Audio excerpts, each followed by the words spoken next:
Hay muchas interrogantes en materia de política pública, interna y sobre todo externa. En la parte internacional, evidentemente, el tema del Tratado de Libre Comercio es el que nos está afectando.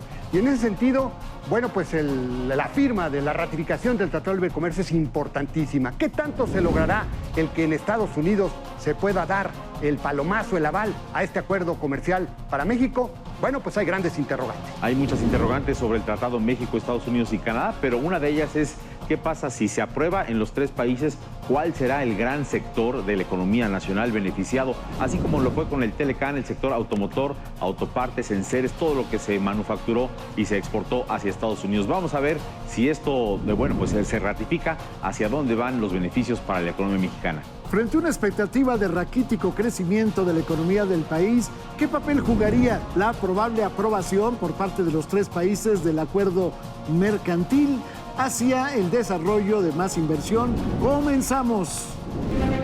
En un escenario incierto, hoy más que nunca tu economía y la mía están en juego. ¿Cómo te van a afectar las nuevas decisiones? ¿Tu dinero te va a alcanzar o no? Si no hay confianza, los inversionistas se van. Exacto. Soy Alberto Aguilar, don Dinero, y sé que para ti cada peso cuenta. Soy Alberto Barranco. En el mundo de las finanzas, nada se me escapa. Y yo soy Carlos Mota. Portafolios, empresas y movimientos monetarios es lo mío. Los tres buscamos respuestas de todos los involucrados, desde gobernantes hasta empresarios. Hashtag Tu Economía en Juego te da respuestas claras y entendibles. ¿Quién, cuándo, pero sobre todo, cómo le van a hacer? La economía, cuando está en juego, debe merecer nuestra atención. Y que esta toma de decisiones sea favorable para nuestra familia y nuestro día a día. Por eso, hashtag Tu Economía en Juego comienza ya. Muy buenas noches, esto es hashtag Tu Economía en Juego. Tenemos el gusto de tener en esta mesa de trabajo la presencia de uno de los grandes analistas de nuestro país en materia económico-financiera, que es Pedro Alonso. Pedro, muy buenas noches. Buenas noches, Alberto. Como siempre, tenemos la presencia de nuestros compañeros. Carlos Mota, muy buenas noches. Hola, Alberto, buenas noches. Alberto Aguilar, muy buenas noches. Hola, tocayo, qué gusto, muy buenas noches a todos. México se acaba de adelantar a través del Senado aprobando la negociación del acuerdo mercantil con Canadá y los Estados Unidos. Faltaría todavía que estos dos países le den el visto bueno. Sin embargo, bueno, pues todavía podemos hablar, a pesar de lo incipiente, de las expectativas. Pedro, ¿qué beneficios tendría para México en materia de inversión el que se ratificara por los tres países este acuerdo? Bueno, de entrada lo que estamos viendo es un proceso muy largo, muy complejo y lleno de incertidumbre. Y lo que se hizo ahora es disminuir la incertidumbre.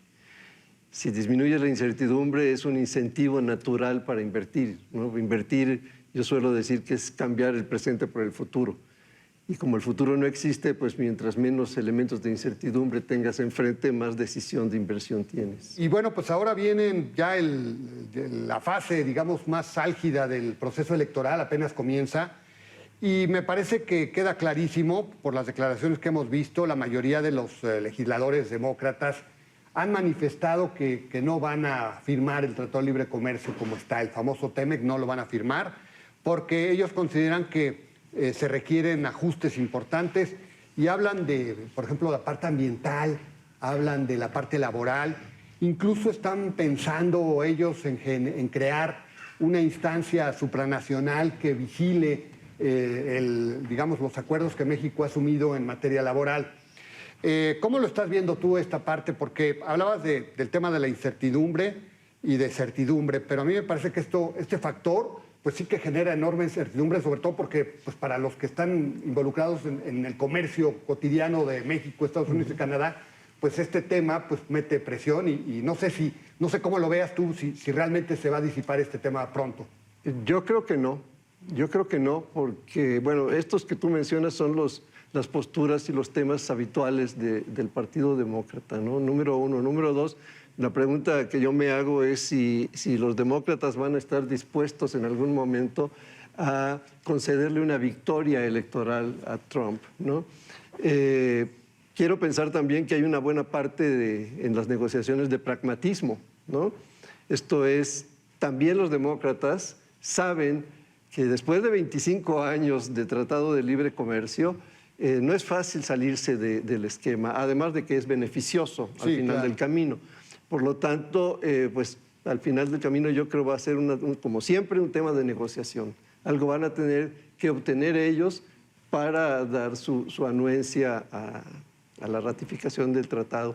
Ahora, Pedro, si asumimos que se aprueba, que los 3 países aprueban el TEMEC, lo cual sería una buena noticia, tomando en cuenta este calendario que nos estás diciendo, pero creo que hay un tema que el gobierno no ha explicado, es cuál podría ser el beneficio en ciertas industrias que podríamos tener en México. Y me explico, porque yo creo que en el pasado Tratado de Libre Comercio de América del Norte vimos una explosión fenomenal de exportaciones automotrices, autopartes, manufacturas, enseres mayores, menores, y esto continuará hasta cierto límite, porque en el TEMEC ahora se negocia un límite para el tema de los autos, particularmente.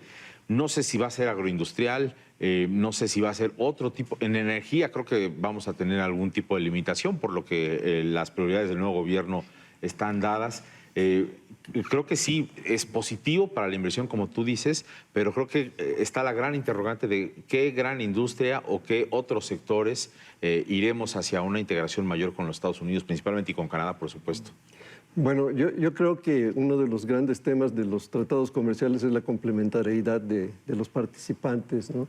Yo creo que nosotros tenemos una ventaja competitiva, probablemente en el sector agroindustrial, que naturalmente, como digo, es algo que nos favorece y donde quizá también hay mayor margen de maniobra en cuanto a inversiones, etcétera, ¿no? Necesitamos, yo creo, muchísima más inversión, no solamente en el sector en sí mismo, sino, por ejemplo, en la infraestructura que alrededor de esto se requiere, ¿no? Ese es uno. El otro, me parece que puede ser increíblemente el tema de la construcción, ¿sí? Nosotros tenemos igualmente un sector fuerte, bien desarrollado y con capacidad de ir hacia otros mercados, ¿no? Me parece que esos son 2 temas en donde hasta hoy no se había hablado mucho en términos de libre comercio, pero me parece que por ahí puede estar. Y el agroindustrial, ¿no? Ya va caminando, ¿no? Hacia Exactamente. Todos los días baja la expectativa en materia de crecimiento económico del país. Estamos en un nivel bastante bajo porque evidentemente no hay inversión nacional. Es más, la extranjera se ha tenido más dinamismo que la nacional. ¿Con este acuerdo podría jalarse también a la inversión nacional? Yo creo que la inversión nacional depende más, en este caso, de algunas reglas y de algunas definiciones más precisas que requiere por parte del gobierno, ¿sí? Una. 2, yo creo que hay obstáculos para la inversión nacional y también extranjera, pero tratando de enfocarlo a tu pregunta, Alberto, que son muy claros, ¿no?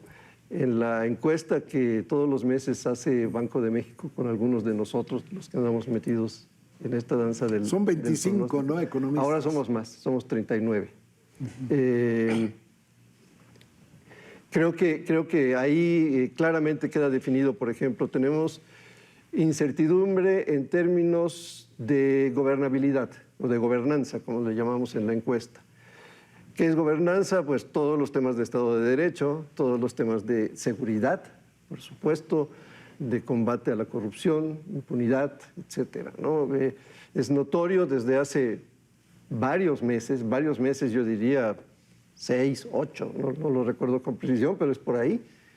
Es el número 1 y todo lo demás está lejos de este grupo de problemas.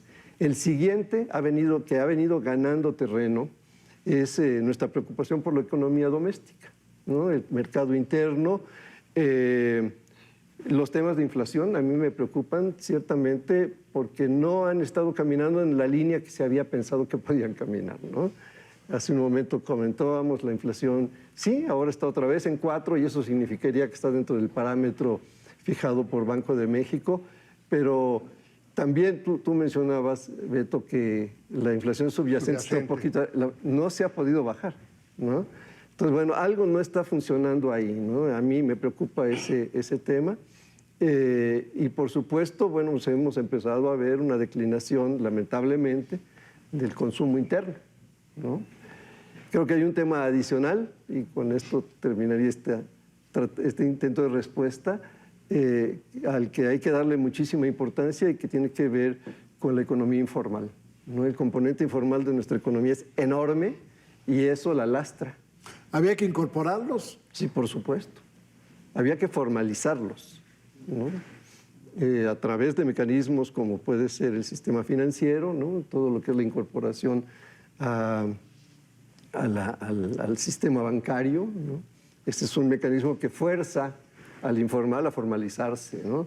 Pedro, y aprovechando que te tenemos un poco al margen, ¿cuál sería tu expectativa para el crecimiento? Porque hemos visto cómo todos los días se ajustan las expectativas del crecimiento y pues ya el último dato de esta semana, 0.5%, que es el más bajo. ¿Cómo lo ves tú? He visto 0.7%, digamos, de muchos analistas. ¿En qué nivel crees que cierre la economía mexicana su crecimiento en este año? Va a ser un año muy malo. 1%, 1.2 máximo, ¿no? Y yo entiendo que yo soy de los optimistas. Eres optimista, porque ya no escucho muchos del 1.2, ¿eh? Sí, nosotros por procedimiento revisamos hasta tener el segundo mes del segundo trimestre o de cada trimestre. Ahora recién tenemos números de abril, por ejemplo, ¿no? Entonces yo quiero esperar hasta mayo para poder decir, bueno, tengo que ajustar mi estimación o no. Pero bueno, como se ven las cosas, no es más allá de 1.1. Hay un indicador adicional a lo que Alberto está diciendo, que es el tipo de cambio. Y yo creo que el tema del tipo de cambio fue esta montaña rusa en la que nos metimos, pues más o menos cuando empezó Donald Trump a hablar de la idea de renegociar el Tratado de Libre Comercio de América del Norte o de salirse eventualmente de él, cosa que ya, bueno, por lo menos hasta el momento no ha ocurrido. Pero nuevamente, bajo la hipótesis de que estamos entrando los 3 países en la ratificación, que ojalá se dé por Estados Unidos y Canadá, el tipo de cambio podría dejar de ser una preocupación hacia el segundo semestre de este año, o tendremos otro tipo de factores como precio de petróleo que le estén moviendo nuevamente al tipo de cambio la base para sentir estabilidad al respecto. Yo creo que la volatilidad va a tender a disminuir, ¿no? Pero como dices, hay factores que no lo van a facilitar. Uno, por supuesto, es el petróleo. Me parece que todos somos conscientes de la importancia relativa, diría yo, del petróleo para nosotros, de los conflictos alrededor de él en la región de Medio Oriente, por una parte, pero también no hay que perder de vista que hay, yo diría, un componente de riesgo importante y que es todo lo que tiene que ver con los temas de finanzas públicas y Pemex. O sea, yo sí creo que ese es el tema central para el tipo de cambio, ¿no? ¿Qué tendría que hacerse con Pemex para que hubiera confianza? Transparentarla más. ¿No se ha transparentado? Pues no, al momento no existe un plan de negocios, Exacto. el famosísimo plan de negocios. Y después, y personalmente yo lo que pienso es que no solamente es decir qué voy a hacer, sino cómo lo voy a hacer. Yo creo que en el mercado, en la economía en general, ya no podemos aceptar planes idílicos, ¿no? Es un poco a veces lo que a mí la sensación que a mí me causan, por ejemplo, el Plan Nacional de Desarrollo, ¿no? Sí, está padrísimo, ¿no? Es idílico, ¿no? Ojalá y pase tal cosa. Creo que el mercado no lo va a permitir en el caso de Pemex, entre otras cosas porque hay recursos de N inversionistas alrededor del planeta comprometidos en la empresa, ¿no? Pedro, muchas gracias. Gracias por estar con nosotros en este programa. Lamentablemente el tiempo es nuestro peor verdugo. Muchas gracias. Gracias, Carlos Mota. Buenas noches. Gracias, Alberto Aguilar. Gracias. Sobre todo, gracias, Pedro, por estar con nosotros. Muy amables.